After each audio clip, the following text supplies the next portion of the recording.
अभी मुझे कुछ दिन पहले एक प्रेस इंटरव्यू में दे रहा था, वो मुझे पूछ रहे थे कि आप ये 400 पार कह रहे हैं। बोले बहुत से राज्यों में तो आप इतने आगे बढ़ चुके हैं, आप उसमें भी आगे अब कहां से बढ़ोगे? मैंने कहा लिख लो, अकेले उत्तर प्रदेश का मैं सांसद हूं तो मैं उसकी बात करता हूं। मैंने उनको कहा, यूपी के सांसद के नाते मेरे अनुभव से मैं कहता हूं कि अब 7 साल से यहां योगी जी की सरकार है और 19 में तो उनको 2 साल ही काम करने का मौका मिला था। अभी तो 7 साल में उन्होंने यूपी में ये दिखा दिया है कि गवर्नेंस क्या होता है, कानून व्यवस्था क्या होती है, विकास क्या होता है। और इसलिए मैंने कहा लिख लो, योगी जी के नेतृत्व में 14 का रिकॉर्ड टूटेगा, 19 का रिकॉर्ड टूटेगा और 14 और 19 दोनों रिकॉर्ड तोड़ करके इस बार उत्तर प्रदेश नया इतिहास बनाने वाला है। अभी आप सुन रहे थे प्रधानमंत्री नरेंद्र मोदी का भाषण, जो आज उन्होंने अमरोहा में एक चुनावी प्रचार में दिया। अमरोहा और बाकी कुछ क्षेत्रों में 26 अप्रैल को चुनाव हैं। इसी के चुनाव प्रचार अभियान में प्रधानमंत्री नरेंद्र मोदी बोल रहे थे। उन्होंने एक बार फिर ये साबित कर दिया कि योगी उत्तर प्रदेश के लिए उपयोगी हैं। नमस्कार, मैं हूं शैलेंद्र सिंह और आप देख रहे हैं हमारा यूट्यूब चैनल शब्द शैलेंद्र सिंह। आज प्रथम फेज के चुनाव संपन्न हुए, जिनमें उत्तर प्रदेश के पश्चिम इलाके से 8 सीटों पर चुनाव हो रहे थे। पश्चिम का ये इलाका भारतीय जनता पार्टी के लिए बहुत खतरनाक साबित हो रहा था। उसकी 2 वजहें थीं कि ये एक तरीके का जो मुस्लिम बाहुल्य क्षेत्र है वो है, जिसे यहाँ पर भारतीय जनता पार्टी को हमेशा ही एक मुश्किल फेस आती है। जो दिक्कत खड़ी हुई यहाँ पर इन चुनाव के दौरान वो ये थी कि गुजरात के नेता पुरुषोत्तम रूपाला ने क्षत्रिय समाज को लेकर जिस तरीके की बातें कही, उसकी प्रतिक्रिया भी भारतीय जनता पार्टी के लिए यहाँ मुश्किलें खड़ी करने वाली थी। प्रधानमंत्री को आज कहना पड़ा कि उत्तर प्रदेश के मुख्यमंत्री योगी आदित्यनाथ के नेतृत्व में उत्तर प्रदेश में एक अच्छी सफलता हासिल होगी और वो जो 2019 और 2014 से भी अधिक बड़ी सफलता होगी।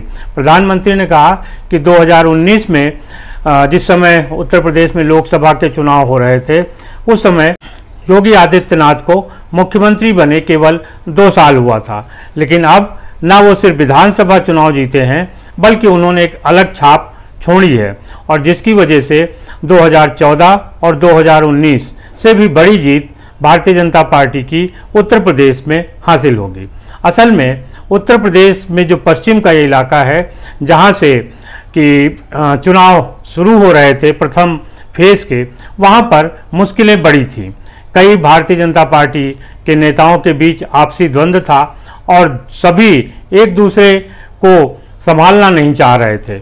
बावजूद उसके योगी आदित्यनाथ के साथ पूरी भारतीय जनता पार्टी की जो टीम लगी, उसने इस अभियान को एक गति दे दी और उसी का नतीजा ये निकला कि जो पश्चिम उत्तर प्रदेश बहुत कठिन लग रहा था, वहाँ पर भारतीय जनता पार्टी ने बढ़त बनाने लायक सफलता हासिल कर ली है।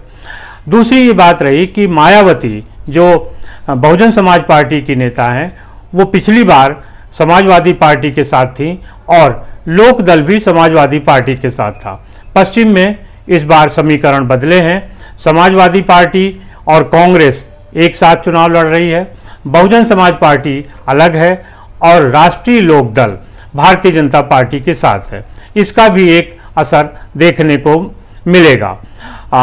उसके अलावा योगी आदित्यनाथ ने इतनी मेहनत की, इतनी सभाएं की कि जो भी क्षत्रियों की नाराजगी थी उसको उन्होंने काफ़ी हद तक कम करने में सफलता हासिल कर ली। तमाम यहाँ के जो क्षत्रिय नेता थे, उनका ये कहना था कि योगी आदित्यनाथ का ही असर है जो लोग उनकी बात मानेंगे, लेकिन ये बात और है कि भारतीय जनता पार्टी ने खुद उनके कहने पे बहुत सारे टिकट नहीं दिए।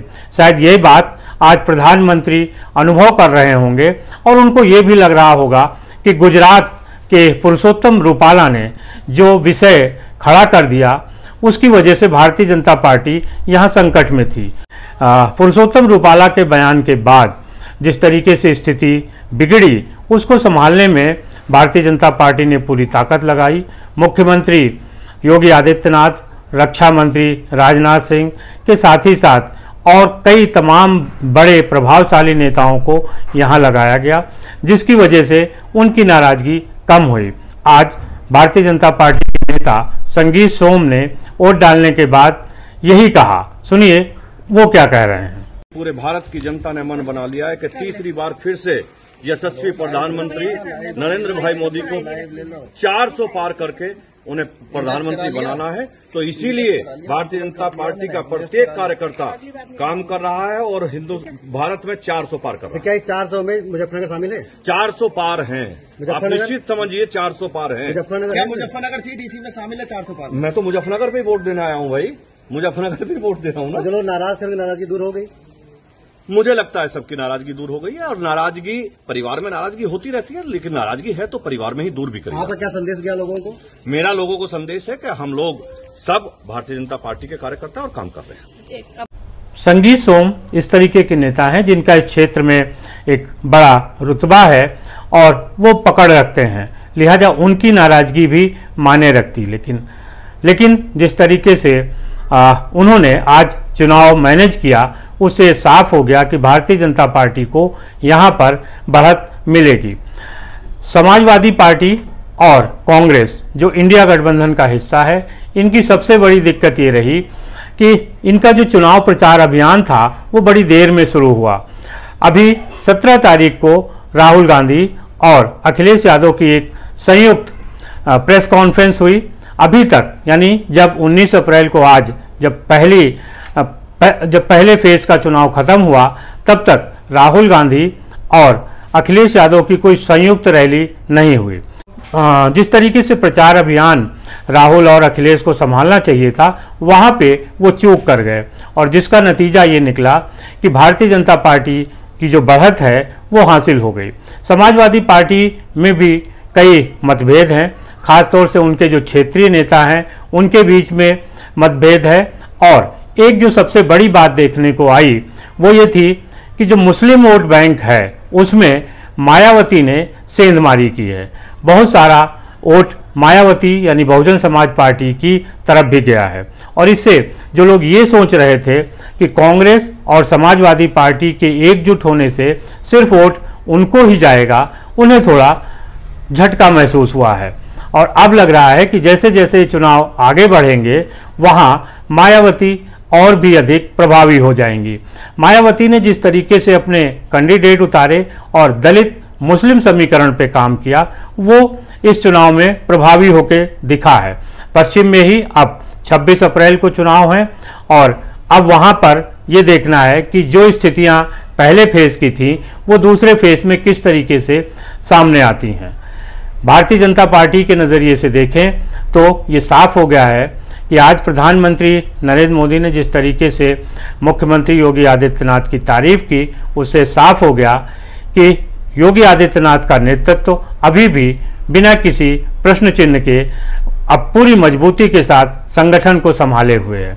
खास तौर से प्रशासन ने भी जिस तरीके से वोट डालने के इंतजाम किए, अधिकारी जिस तरीके से वहां लगे और बिना किसी हिंसा के, बिना किसी गड़बड़ी के चुनाव संपन्न हुए, इसका एक बहुत बड़ा श्रेय जो उत्तर प्रदेश की प्रशासनिक मशीनरी है उसको जाता है। और जिस तरीके की तैयारियां पुलिस ने की, निर्वाचन आयोग ने की, प्रशासन ने की, वो भी तारीफ के काबिल हैं और उसका भी एक जो श्रेय है वो मुख्यमंत्री योगी आदित्यनाथ को और उनकी टीम को जाता है। शायद यही वजह थी कि आज भले ही प्रधानमंत्री ने ये नहीं कहा कि योगी उपयोगी हैं, लेकिन उन्होंने कहा कि 2014 और 19 से बड़ी जीत योगी जी के नेतृत्व में हासिल होगी। ये अपने आप में एक ऐसा बयान था जिसने ये साबित कर दिया भारतीय जनता पार्टी ने पश्चिमी उत्तर प्रदेश में जो सोचा था उससे कहीं अधिक अच्छा प्रदर्शन हुआ है और एक बार जब शुरुआत अच्छी हुई है तो धीरे धीरे ये गाड़ी आगे भी अच्छी चलेगी।